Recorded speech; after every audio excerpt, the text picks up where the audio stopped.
Assalamualaikum warahmatullahi wabarakatuh. Nama saya Ananda Mutrika Zahara Ferilina, NPM A1B020091, kelas 1C, Pendidikan Bahasa Inggris, Universitas Bengkulu. Baiklah, kali ini saya akan menjelaskan tentang akhlak. Akhlak sendiri dalam bahasa Arab berasal dari kata khuluq yang berarti tingkah laku, perangai, dan tabiat.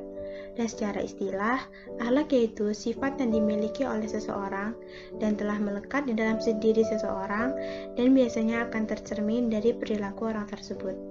Dan menurut Imam Al-Ghazali, akhlak merupakan tingkah laku yang melekat dalam diri seseorang yang dapat memicu perbuatan baik tanpa mempertimbangkan pikiran terlebih dahulu.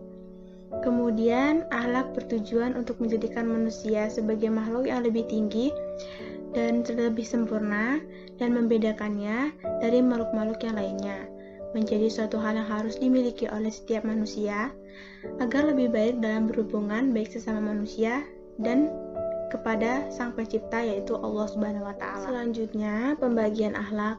Akhlak di sini terbagi menjadi dua. Yang pertama akhlak mahmudah dan yang kedua ada akhlak mazmumah. Baik, kita bahas dulu yang pertama, akhlak mahmudah atau akhlak terpuji atau sering kita dengar sebagai akhlakul karimah. Contohnya yaitu sangat banyak sekali. Yang pertama yaitu berbaik hati atau berperilaku baik, artinya reaksi psikis dari seseorang terhadap lingkungannya dengan cara yang terpuji. Contoh yang lainnya yaitu jujur, artinya tingkah laku yang dapat mendorong keinginan atau niat baik dari seseorang dengan tujuan supaya tidak mendatangkan kerugian bagi orang lain atau dirinya sendiri. Kemudian rendah hati, artinya seseorang yang mempunyai sifat yang membawa atau menempatkan dirinya sederajat dengan orang lain dan tidak merasa kalau dia lebih tinggi dari orang lain. Kemudian sabar artinya mampu untuk menahan segala sesuatu yang sedang menimpa dirinya. Masih banyak lagi sebenarnya contohnya, seperti pemalu, rendah hati, murah hati, dan masih banyak lagi pokoknya. Dan kemudian ada contoh akhlak terpuji dalam kehidupan sehari-hari. Yang pertama yaitu seperti menghormati kedua orang tua. Kemudian yang kedua, berkata yang lemah lembut terhadap orang tua.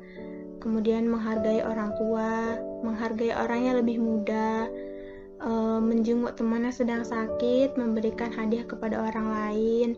Kemudian contoh lainnya yaitu memberikan makanan kepada orang yang sedang kelaparan, membuang sampah pada tempatnya, dan masih banyak lagi contoh-contoh yang dapat kita ketemukan di kehidupan sehari-hari. Kemudian yang kedua ada akhlak mazmumah atau akhlak tercela. Akhlak mazmumah bisa juga disebut dengan akhlak tercela, yaitu salah satu tindakan buruk atau perilaku tidak baik yang harus dijauhkan dalam diri manusia. Contohnya yaitu riya. Riya adalah beramal atau melakukan sesuatu perbuatan baik dengan niat untuk dipuji atau dilihat orang lain. Dengan kata lain, riya sama artinya dengan pamer. Kemudian ujub, artinya mengagumi diri sendiri. Kemudian contoh lainnya takabur, itu artinya membanggakan diri sendiri karena merasa dirinya lebih hebat dari orang lain. Kemudian tamak, artinya serakah atau rakus terhadap apa yang ingin dimilikinya. Kemudian malas, artinya enggan melakukan sesuatu. Dan masih banyak lagi contoh akhlak tercela yang banyak sekali terjadi dalam kehidupan sehari-hari yang dapat kita temukan. Berikut beberapa contoh akhlak tercela yang tidak boleh ditiru. Yang pertama, durhaka kepada orang tua, berdusta ketika berbicara, berkhianat apabila telah dipercaya oleh orang lain, dengki terhadap kesenangan orang lain, berprasangka buruk kepada orang lain, mudah sekali putus asa, suka menipu orang lain, suka mengumpat, iri, suka pamer. Itu semua adalah contoh akhlak tercela yang tidak baik dan tidak boleh ditiru. Selanjutnya, keutamaan akhlak dalam Islam. Yang pertama yaitu akhlak merupakan barometer Islam.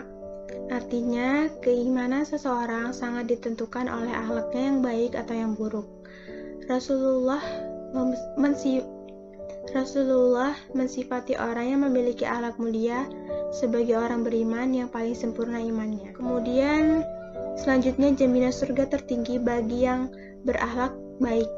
Rasulullah bersabda yang artinya, saya memberikan jaminan berupa rumah di surga yang tertinggi bagi orang yang baik akhlaknya. Kemudian, setara dengan pahala sholat malam dan puasa. Orang yang memiliki akhlak yang baik dapat meraih atau mencapai kedudukan sama seperti orang yang rajin sholat dan puasa sunnah pada siang hari. Jadi, kesimpulan dari semua yang telah saya jelaskan tadi, sebagai umat beragama, yaitu umat muslim, kita diwajibkan memiliki akhlak terpuji dan tidak boleh memiliki akhlak tercela. Baiklah, hanya itu saja yang dapat saya sampaikan. Kurang dan lebihnya saya mohon maaf, dan kepada Allah saya mohon ampun. Saya akhiri, wabillahi taufiq wal hidayah. Wassalamualaikum warahmatullahi wabarakatuh.